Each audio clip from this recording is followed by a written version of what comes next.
According to law, as also stated in 2 Corinthians 13 verse 10, every matter must be established by the testimony of 2 or 3 witnesses.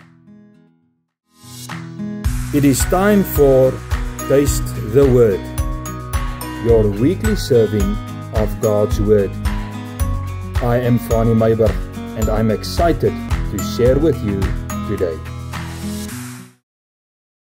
I greet you once again for the last time this year on this Friday morning. What a blessing it is to share with you once again something from the Word of God. This morning I speak to you about the 3 witnesses, and then we start again in the week of 19 January. Then we kick off again with Kort en Kragtig and all the other activities. But this morning, the 3 witnesses. While I was reading once again about the birth of Jesus Christ in Luke chapter 2, I saw the fulfillment of the law as quoted by Paul, which says, every matter must be established by the testimony of 2 or 3 witnesses. What was the matter at hand in Luke chapter 2? The birth of the Savior of the world, Jesus Christ. Was it really true? Did it really happen? Was there any witnesses to confirm that? So let us see. Luke chapter 2 verse 10 to 12 says, an angel appeared to the shepherds in the field with the following words, don't be afraid, for look, I proclaim to you good news of great joy that will be for all the people. Today in the city of David, a Savior was born for you, who is the Messiah, the Lord. This will be the sign for you. You will find a baby wrapped tightly in a cloth and lying in a manger. Now the test is it true? Is it the truth? Is the message the truth? So let us see if they can witness to that. Can the shepherds witness to what the angel told them? Verse 16 of Luke chapter 2. They hurried off, and they found both Mary and Joseph and the baby who was lying in the manger.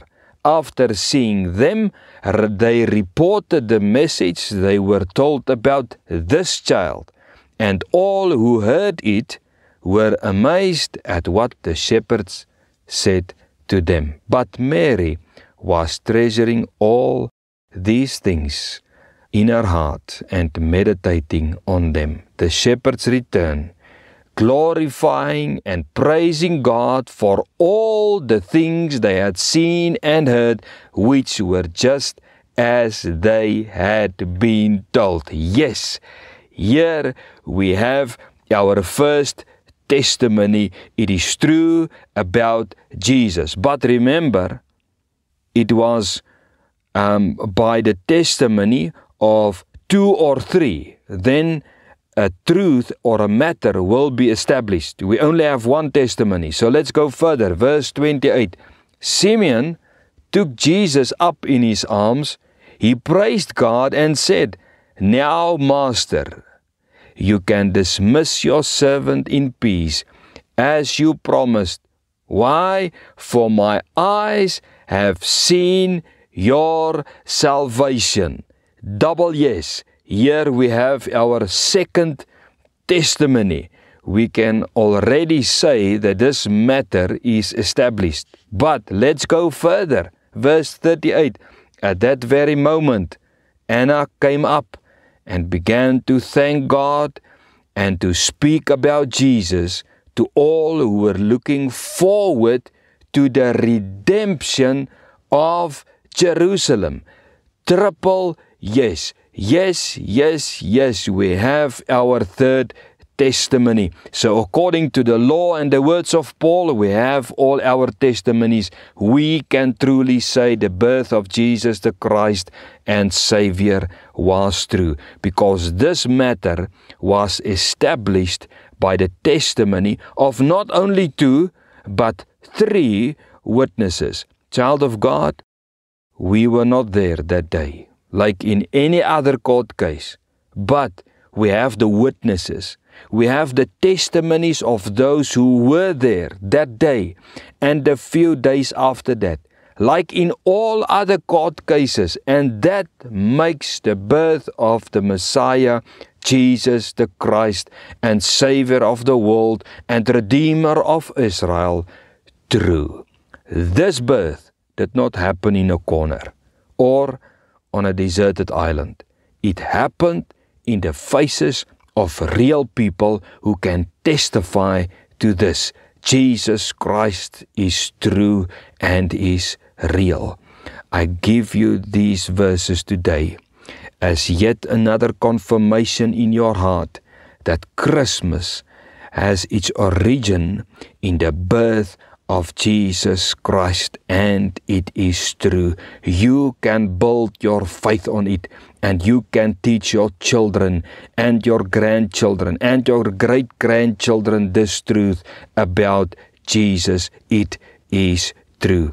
There are many enemies of this good news, but in more than 2,000 years they could not disprove or destroy what the witnesses saw on that day. This truth and these verses stand as a rock against the waves of those who want to cause unbelief in our hearts. In the more than 2,000 years after the birth of Jesus, through Holy Spirit, Jesus makes himself real every day in the hearts of thousands of people as their Savior and their Redeemer. If you don't know Jesus today, call on him and say, Jesus, help me. Or otherwise, find a Christian friend to tell you more and to lead you to Jesus and to help you become a member of the body of believers in Jesus Christ. I want to say to you today, have a blessed Christmas this year. May you experience his presence as you spend time with family and friends in times of prayer, worship, and in his word. So I want to say to you, blessings until next year. Thank you for every day that you listen to this word of God. Thank you for supporting us in prayer, and may the Lord bless you for the blessings with which you bless us. And if God willing, as we await our Savior, Jesus Christ return, until next time, blessings.